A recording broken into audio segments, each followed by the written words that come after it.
रस्सी के टुकड़े को देखकर, माला को देखकर, अंधेरे में डंडे को पड़ा देख करके सर्प की प्रतीति होने लगती है। व्यक्ति डर जाता है। अगर सर्प नहीं था तो डरे क्यों, और सर्प था तो प्रकाश आने पर चला कहाँ गया। इसीलिए कुछ वेदांतियों ने इस माया को अनिर्वचनीय ख्याति के रूप में माना है। सत असध्याम अनिर्वचनीयम, सत भी नहीं और असत भी नहीं। अगर सत है, सचमुच सांप है रस्सी में, तो लालटेन लाने के बाद बना रहना चाहिए, इसका मतलब सत नहीं है। और सत अगर असत है, सांप है ही नहीं, तो अंधेरे में डर क्यों लगा। बोलो राधे राधे। इसका मतलब सदसद्भ्याम अनिर्वचनीयम माया स्वरूपम वर्तते। न कह सकते हैं है और न कह सकते हैं नहीं है।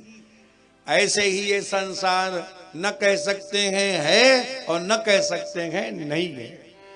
कैसे पता चले, बोले धामना स्वेन सदा निरस्त कुहकम जासु कृपा अस भ्रम मिटि जाई सत्यम परम धीमहि गिरिजा सोई दयालु रघुराई।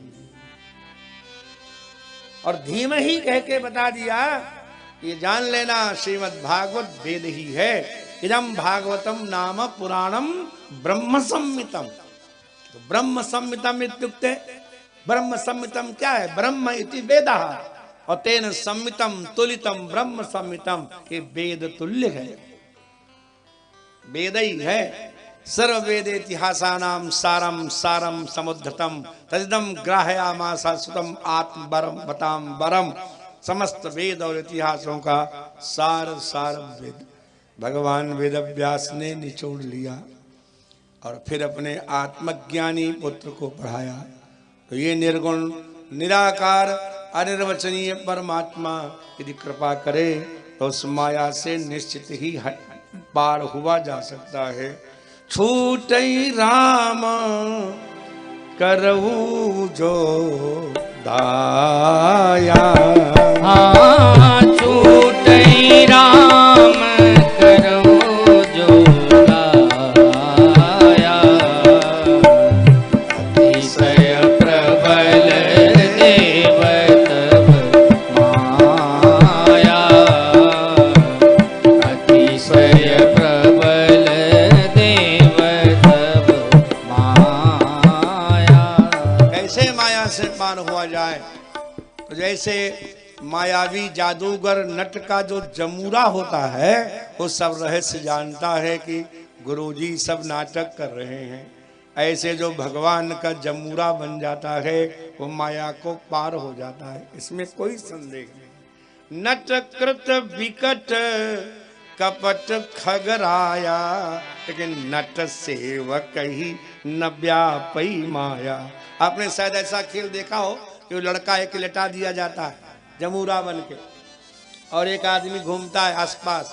हाँ बच्चा बताओ ये सेठ जी कौन हैं, इनके झोले में क्या है, और उसके सब कोड वर्ड पहले से ही हैं। ये शब्द बोलेंगे तो लौकी बोलना, ये शब्द बोले तो धनिया बोलना। बोलो राधे राधे, पहले सिखाया रहता है। तो जैसे जादूगर नट की सारी लीला उसका सेवक जानता है, ऐसे ही भगवान की माया का रहस्य उनका भक्त जानता है।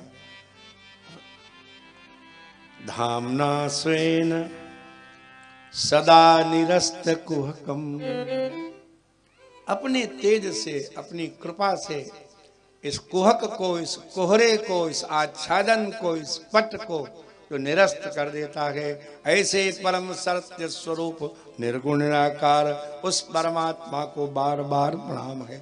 यहाँ लिखा सत्यम परम धीमहि, यहाँ से शुरू किया और श्रीमद् भागवत का जब विराम करेंगे तो तम नमामि हरिम परम, तो सत्यम परम की जगह हरिम परम कह दिया। जो सत्य है वही हरि है, जहां से चालू हुए वहीं पूर्ण किया।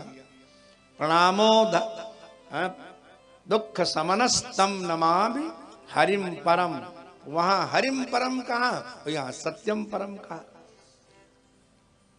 इसको कहते उपक्रम और उपसंहार। जहां से उपक्रम किया वहीं उपसंहार किया।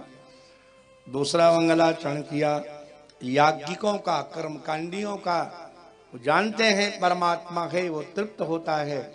भले के निर्गुण निराकार या जो है निकुंज में विहार करने वाले भगवान श्री कृष्ण या स्वयंवर तोड़ने वाले श्री राघवेंद्र सरकार की लीलाओं में उसका भले ही मन न लगता हो, लेकिन जब ये कहता है कि हमारा एक परमात्मा है जिसके 1000 सिर हैं, सहस्र सिरे खा पुरुखा, सहस्राक्ष 1000 आंखें हैं, सहस्त्र पाद 1000 पैर हैं, और है कैसा वो, तो सभूमिम, सभूमिगुं माने सभूमिम सर्वतो स्पत्वा, माने चारों ओर से लपेट लिया पूरी धरती को, फिर भी 10 अंगुल बच गया। अतिष्ठत 10 अंगुलम।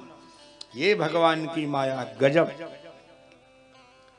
इसलिए ये मत समझना ये पेड़ हैं, पौधे हैं, ये नदी है, पर्वत है, पुरुष है, वेद गम सर्वम जद भूतम यच्च भाव्यम। ये सारा का सारा संसार वो परमात्मा ही है। यद भूतम जो हो चुका, यच्च भाव्यम जो होने वाला है।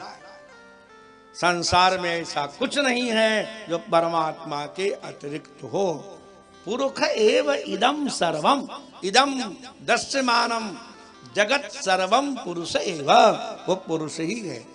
तो जब यज्ञाचार्य इस बात को अपने यजमान को समझा लेते हैं तो उसे पता लगता है कि परमात्मा है। दिखे भले ना, लेकिन वो फल देगा। 9वें महीने लड़का पैदा हो जाएगा। न मानो अशोक जी से अनुष्ठान कराए देख लो। हाँ, 10वां तो लगेगा ही नहीं, 8:45 में हो जाएगा। बोलो राधे राधे। क्योंकि परमात्मा होता है, ये बात पक्की है। चाहे वो निर्गुण निराकार सगुण निराकार ही हो, लेकिन उसकी स्थापना है जरूर।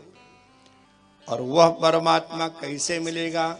जब निष्कपट होकर के सत्कर्म किया जाए। इसलिए धर्म प्रोज्जित कैतव यहाँ लिखा, प्रोज्जितम निरस्तम कैतवम कपटम यस्मात्, जिससे कपट सारा दूर कर दिया गया हो। ऐसा धर्म जो अत्यंत सरल चित्त वाले निर्मत्सर संत हैं, उनके द्वारा वेद्य जानने योग्य जो वास्तविक वस्तु है, वो इस श्रीमद् भागवत में निरूपण की गई है। वेद्यम वास्तव मत्र वस्तु शिवदम तापत्रयोन्मूलनम। दैहिक, दैविक, भौतिक, आध्यात्मिक, शारीरिक और मानसिक सारे पापों को दूर करने वाले हैं, तापों को।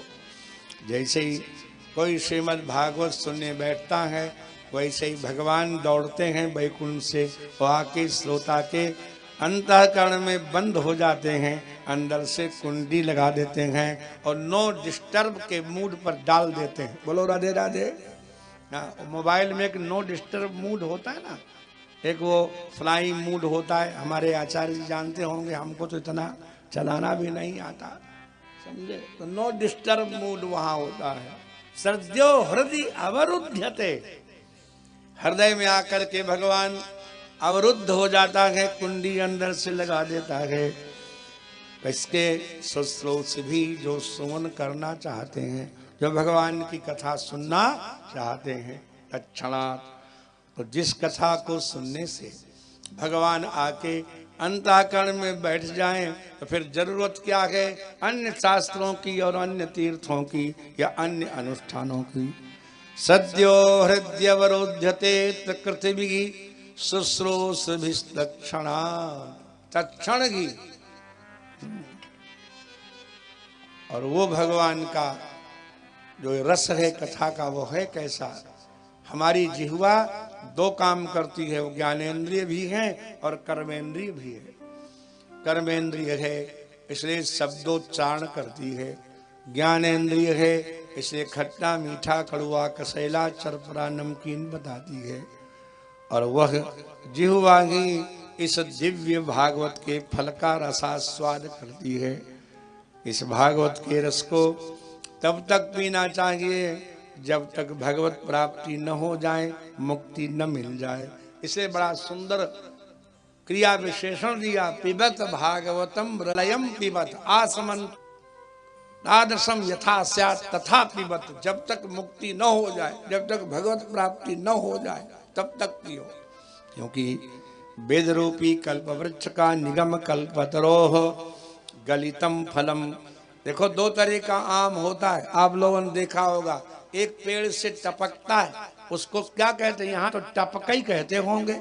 कभी टपका खाए भैया कि नहीं? तो टपका ज्यादा रसीला होता है कि पाल वाला? तब फिर और टपका में तोता चोच और मार दे और मीठा हो गया। तो गलितम का अर्थ है टपका हुआ, ऊपर से गिर गया।